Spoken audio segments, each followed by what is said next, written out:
Ema gbona kaka pe o. Ema gbona wepepe. Aba o. Ema gbona kaka pe o. Yari mete. Ema gbona wepepe o. Tradomedica doctor. Otuma o. Ema gbona kaka pe o. Doctor Ambrose nage no mama bitwaye. Doctor Aki. International Tradomedica. Aki me no more. Ema gbona kaka pe. Enagata ma Moses no.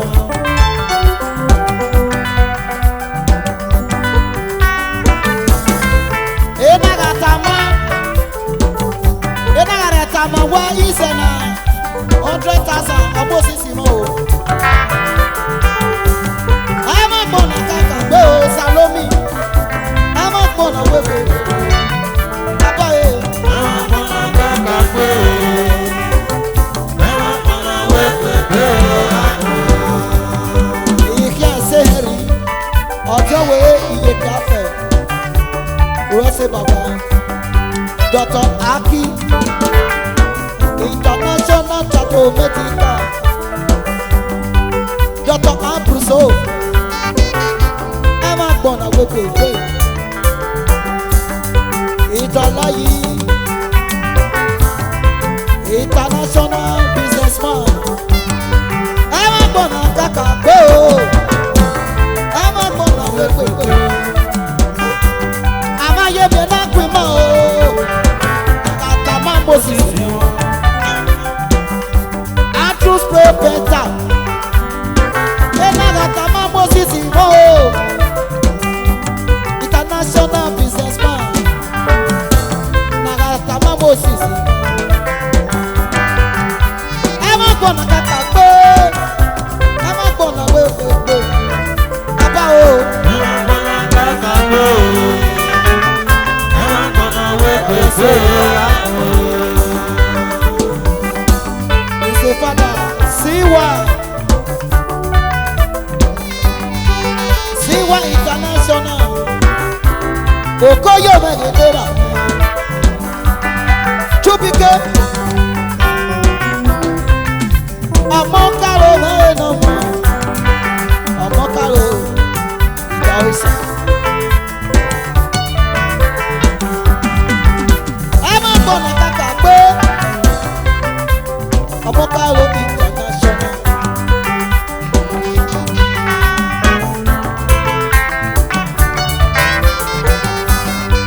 Ema gbona kaka pe. Ema gbona wepepe. Abaye. Ema gbona kaka pe o. Ema gbona wepepe o.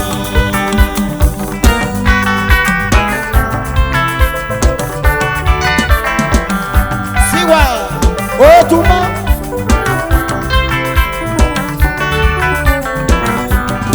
Ema gbona kaka pe.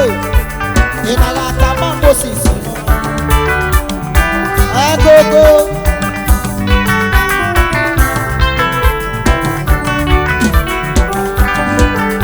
Sister Joy. Sister Joy ni no mo. Obi Esan Oyeeee. Sister Joy no mo. Ema gbona kaka pe. Ema gbona wepepe.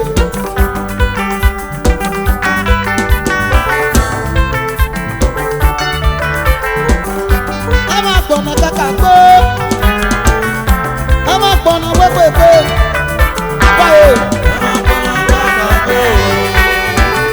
Ema gbona wepepe o.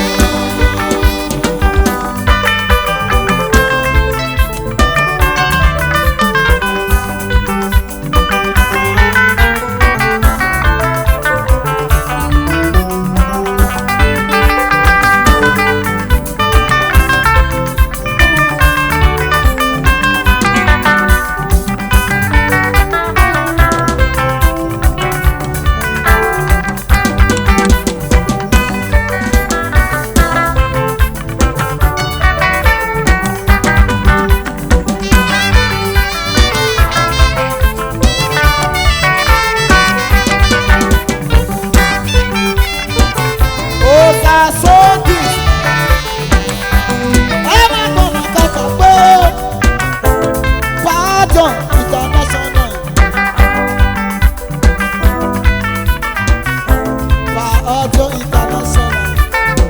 Okunosa.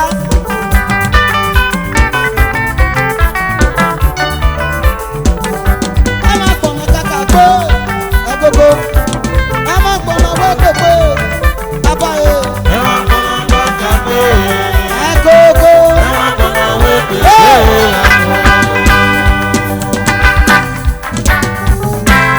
Bàjọ́.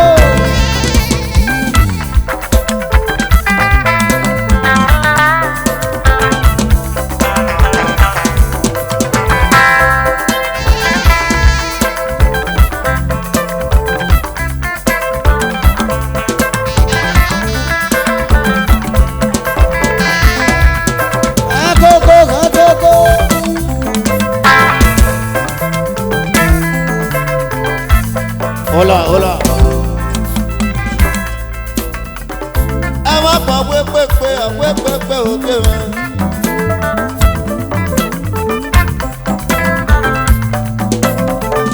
Ẹ má pa wépépé òye o. Edo boy, kọ́lí. Nọ́ọ̀mí ẹ̀ kì í nọ́ọ̀kà mi.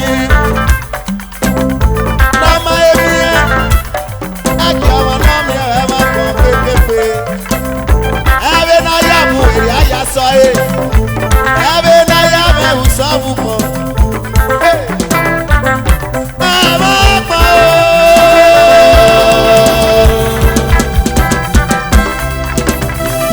Ẹ máa pọ̀ pépépé. Let me check. Anya bọ̀dẹ̀.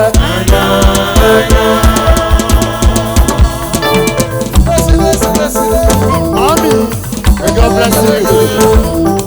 Anya bọ̀dẹ̀.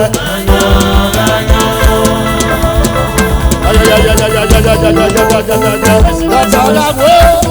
Oh, you can say, "Here I'm not good." That you can say, "Yarega yo." Akuba. Anya bọ̀dẹ̀. Anya bọ̀dẹ̀. Anya batutu kabe. Anya tutu ka. Anya bọ̀dẹ̀. Anya bọ̀dẹ̀. Anya bule san. Anya bọ̀dẹ̀.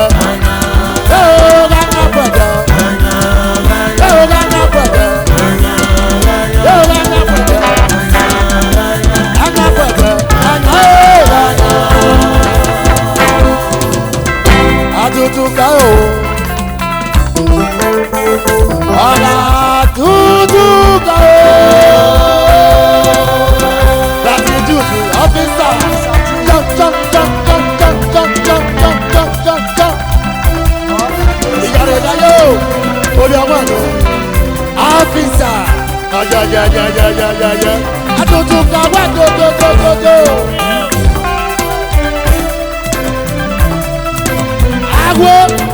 Agwo ni Jésù.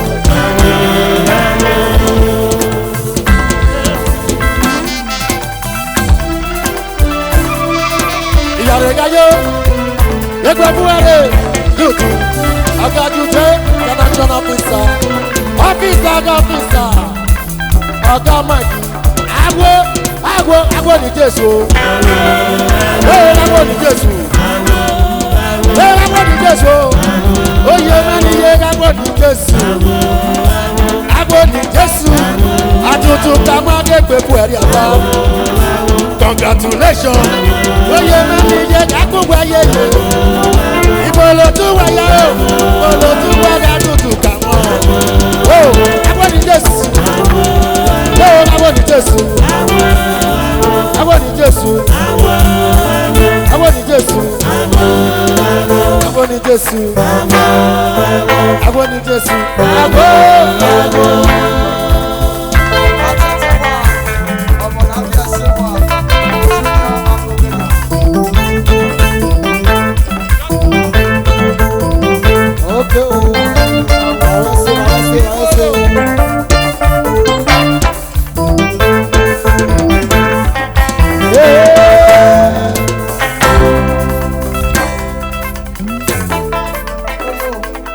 Jagato, era no si kesu.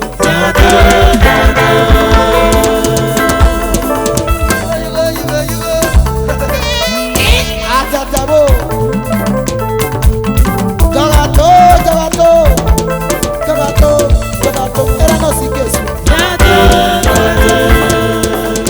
Monte Jerry Kojo.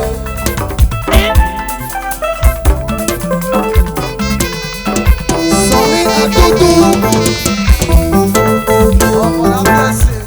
Soni medovi atutuka.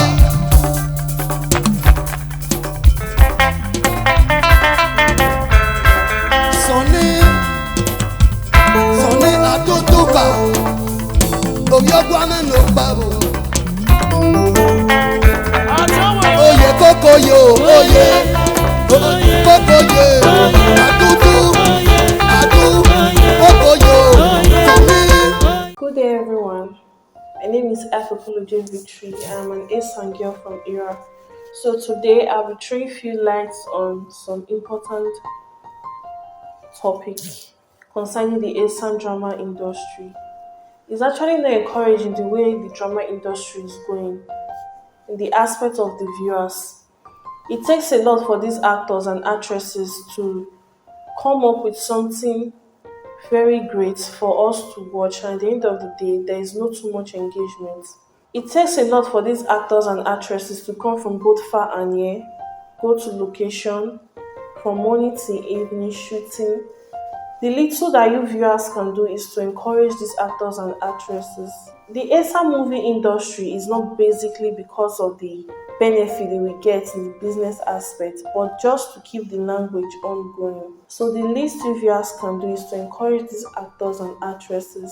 Other tribal movies have a lot of engagements. Esan own should not be different. We are not that much. At least the few number of people that are really trying their possible best to give you viewers entertaining content to watch should be encouraged by all means. Like for example, most Esan people abroad, even if you don't want to watch the movie on YouTube, you can as well mute it, but just make sure you watch it to the end, even if it's not with the sound, because it will go a long way for. And also for you Esan people outside the country, even if you are so busy that you cannot watch the movie and you don't just want noise, you can as well mute it and just let it keep playing till the end, because it will go a long way in the movie industry. And if you viewers are able to keep encouraging these actors and actresses, and there's a lot of engagement on their YouTube channel, it will go a very long way and it will benefit both you, the viewers, the actors, the actresses, the producers, and the director. So in all, I will plead with you all to please encourage ourselves. We are one. We need to encourage ourselves the way Yorubas encourage themselves, the way they help each other to grow in their movie industry. Let's just try and do something. Lest I forget, there is a movie on our YouTube channel titled Ekoyata on Osas O Disc, and I would really love you viewers to like, comment, subscribe, and share to other platforms or friends and family that you know. At least if there's enough engagement there, it will go a long way for the Esan drama industry.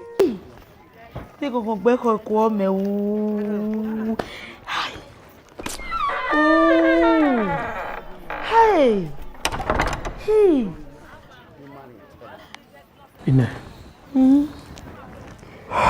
Egogo nkiwo. Oyo wekere metani. Mi a ejo ti o. Owa mi o. Eni pe ariwo le eho yo hore. Mujafo. Me egogo ho no ri awunu. Me na hemo ebi jerebe. Eje. O wa se serio. O wa se serio orun eme. Bi make that time ni pe ayewo le.